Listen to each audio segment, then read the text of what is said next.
देवशयनी एकादशी का महत्व।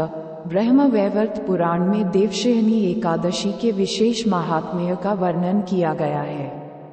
इस व्रत से प्राणी की समस्त मनोकामनाएं पूर्ण होती हैं। यह एकादशी आषाढ़ मास के कृष्ण पक्ष की एकादशी, जिसे योगिनी एकादशी कहते हैं, के बाद आती है।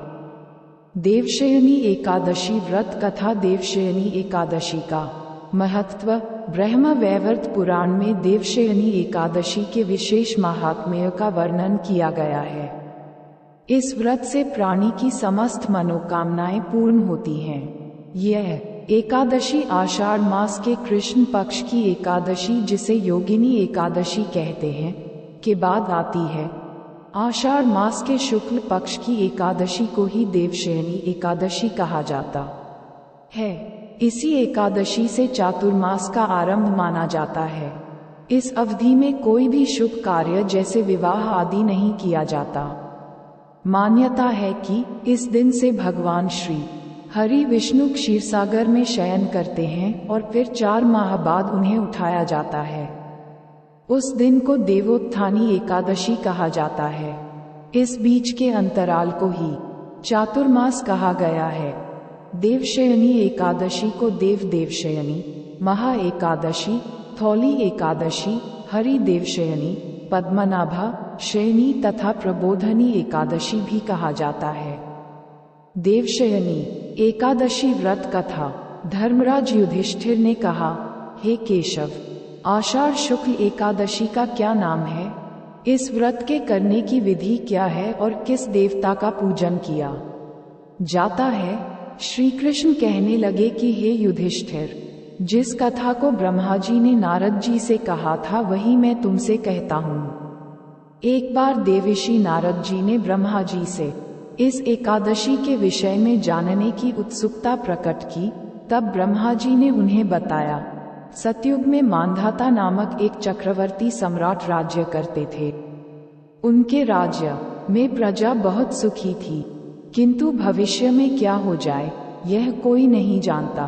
अतः वे भी इस बात से अनभिज्ञ थे कि उनके राज्य में शीघ्र ही भयंकर अकाल पड़ने वाला है। उनके राज्य में पूरे 3 वर्ष तक वर्षा न होने के कारण भयंकर अकाल पड़ा। इस अकाल से चारों ओर त्राही त्राही मच गई।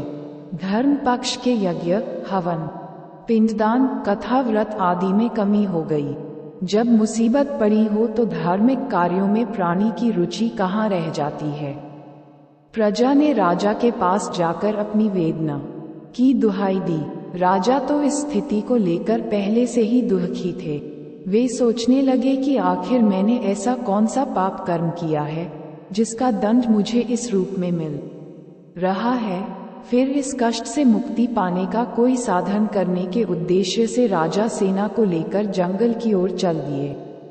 वहां विचरण करते करते एक दिन वे ब्रह्मा जी के पुत्र अंगिरा ऋषि के आश्रम में पहुंचे और उन्हें साष्टांग प्रणाम किया। ऋषिवर ने आशीर्वचनोपरांत कुशल क्षेम पूछा। फिर जंगल में विचरने व अपने आश्रम में आने का प्रयोजन जानना चाहा।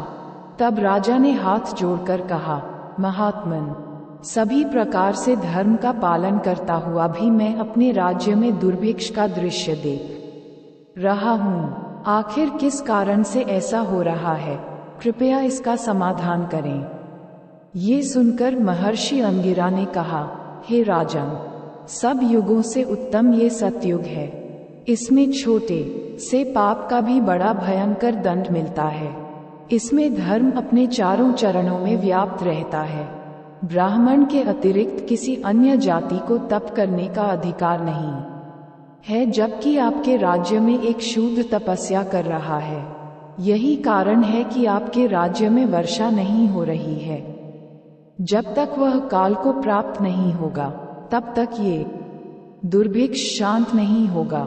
दुर्भिक्ष की शांति उसे मारने से ही संभव है।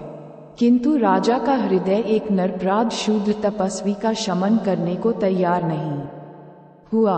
उन्होंने कहा, हे देव, मैं उस निरपराध को मार दूं, ये बात मेरा मन स्वीकार नहीं कर रहा है।